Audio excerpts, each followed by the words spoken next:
People have believed this for years, that cracking your knuckles causes arthritis. But that's actually not true.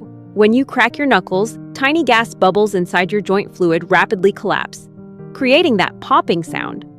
For most people, it's harmless. But if your joints hurt, swell, or feel stiff afterward, your body could be warning you about something else. Healthy joints don't just need movement, they need proper care and support.